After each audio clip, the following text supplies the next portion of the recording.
बिस्मिल्लाहिर्रहमानिर्रहीम अस्सलाम वालेकुम। खातमुन नबिय्यीन पर करोड़ों दरूदो सलाम। अच्छा, रिस्क में बरकत जो है ना, जिसे कहते हैं कि रिस्क बढ़ाने का तरीकेकार क्या है। बड़े लोगों ने मुझसे ये बात करते हैं कि यार रिस्क कैसे बढ़ाया जाए। रिस्क बढ़ाने के लिए आसान फार्मूला जो मैंने निचोड़ निकाला, मैं आपके साथ अपना एक वाकया भी शेयर करूंगा, ठीक है। वो ये है कि अपने दस्तरखान को वसअत दे दो, ठीक है।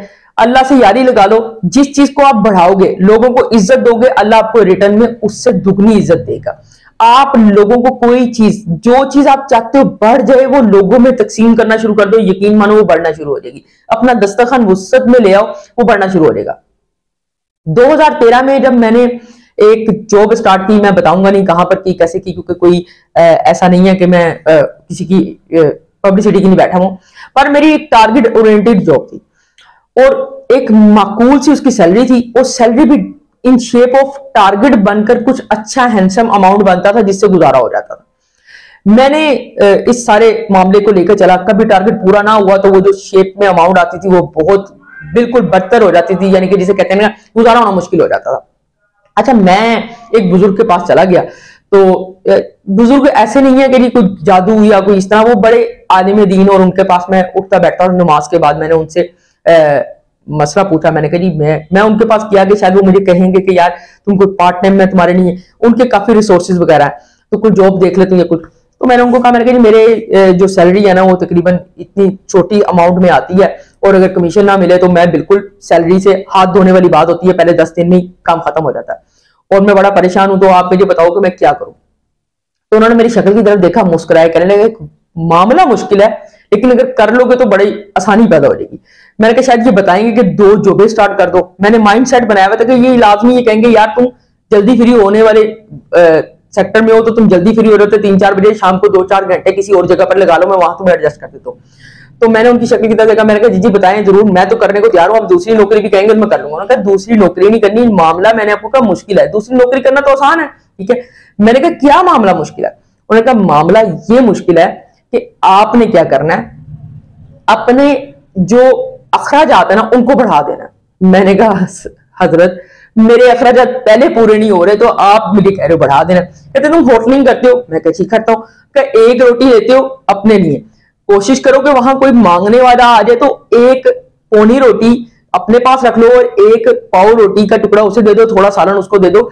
ये अखराजात बढ़ाने हैं तुमने, और क्या करना है। तुम्हारे दाएं बाएं देखो, अगर कोई बेवा है, कोई यतीम है, उनके कुछ मंथली बांध दो, कुछ ज्यादा नहीं, 200, 250, 300, 400, 500, कुछ भी जो तुम्हारी पॉकेट इजाजत देती है वो खर्चा बढ़ा लो। तुम देखो तुम्हारे दस्तरखान पे तुम बैठ के खाना खाते हो, किसी दोस्त को बुला लो कि आ यार बैठ खाना खाते हैं साथ मिलकर, जो घर में पक्का है, नो टेंशन। जहां तुम 2 रोटी खाते हो वहां एक खाओ, एक उसको खिला दो, एक तुम खा लो। मैं उनकी बात सुनता रहा, फिर उन्होंने कहा कोशिश तुम ये भी कर सकते हो, मदरसे जहां पर यतीम फुकरा बच्चे आते हैं, जहां पर जिनका कोई कोई पुरसाने हाल नहीं होता, गरीब होते हैं, उनके लिए कोई ना कोई पोर्शन डिसाइड कर दो, तो तुम्हें अफाका हो जाएगा। मैंने उनकी शक्ल की तरफ देखा, मैंने कहा हजरत ये सारे मामला तो आपने मुझे बता दिए, मैं आपके पास आया था कि मेरे पास वुसअत नहीं है, मैं इतनी वुसअत नहीं रख पा रहा, मैं अपने खर्चे नहीं पूरे कर पा रहा, आप तो मुझे मजीद खर्चे बढ़ाने की तरफ लेके जा रहे हैं। और कहा चलो अच्छा एक बात है, तुम नहीं कर पा रहे, 1 महीना मेरे कहने से ये कर लो, फिर आना मेरे पास। यकीन जानिए, मैं उस महीने, मुझे पता था मेरा टारगेट पूरा नहीं हो सकता। टारगेट मैंने आपको बताया टारगेट ओरिएंटेड जॉब थी।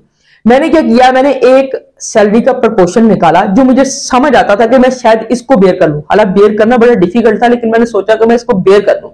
वो निकाल के मैंने एक मदरसे में भेज दिया। मदरसे में मैंने भेजा, और भेजने के बाद मैंने उनको कहा जी ये सुबह बच्चों के नाश्ते में पैसे डाल दीजिएगा। अच्छा, हो गई बात। दूसरे दिन मैंने ऐसे ही फोन उठाया और पूछा, मैंने कहा जी मेरा काम हो गया। वो मदरसे वाले जो आलिम दीन थे उनके साथ मेरी बड़ी अच्छी, उन्होंने कहा जी हो गया शाह साहब, आपके जो पैसे थे वो सुबह के बच्चों के नाश्ते में मिला दिए। मैं घर से निकला तो मुझे कॉल पे कॉल आना शुरू हुई, कॉल आ रही है, कॉल आ रही है। मैंने कहा यार मैं अब ऑफिस पहुंच गई। मेरे जहन में ये था कि यार बॉस कॉल पे कॉल कर रहा है, तेरा टारगेट पूरा नहीं हो रहा, तू क्या करना चाह रहा है, तुम किस तरफ हो, आओ इधर आके हम टारगेट जो, मैं आपको पता है ये बड़ा होता है कि बॉस ने बुला लेना और फिर झाड़ना। मैंने कहा यार आज तो काम से गए। खैर मैं ऑफिस पहुंचा, मैंने बाइक लगाई, लगाने के बाद अपना हेलमेट वगैरह बाकी चीजें कोट शोट सीधा किया, टाई से सीधी की, अंदर चला गया। अंदर जाके मोबाइल देखा तो अननोन नंबर था। मैंने उसे फोन उठाया, मैं कहा जी अस्सलाम वालेकुम। वालेकुम सलाम जी, आपका नंबर फलां बंदे ने दिया ना, मुझे उस बंदे का भी नहीं पता, लिटरली मुझे उस बंदे का भी नहीं पता।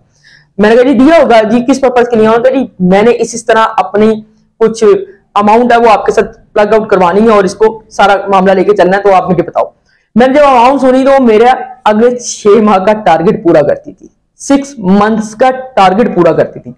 मैंने कहा जी सर उंगलियां सब कुछ क्या, मैं पूरा का पूरा कढ़ाई में, वो भी देसी घी की नहाने वाली बात हो गई। मैंने फटाफट उनको बुलाया और उनको कहा जी आप जहां कहो मैं आ जाता हूं। उन्होंने कहा जी मैं खुद ही आ रहा हूं, आप टेंशन ना लो, आप मुझे सिर्फ अपनी प्रॉपर एग्जैक्ट लोकेशन बता दो कि क्या। मैंने बताई, उनकी सारी मैंने की और मेरा टारगेट पूरा हो गया। अच्छा, मैं उस टाइम मेरे गुमान में ये बात नहीं आई कि यार ये मामला था। खैर उस टारगेटेड अमाउंट में से जो अमाउंट आई, जो मैंने प्रपोर्शन सोच लिया था कि मैं हर सैलरी में, को मैंने एक परसेंटेज सोची थी कि मैं इतनी परसेंट दूंगा, उस टारगेट के अचीव होने पे जो मुझे कमीशन मिला उसका परसेंटेज मैंने दे दिया। यकीन मानिए जितनी देर मैं इस प्रोसेस को चलाता चला गया, अल्लाह मेरे रिस्क में इजाफा करता चला गया।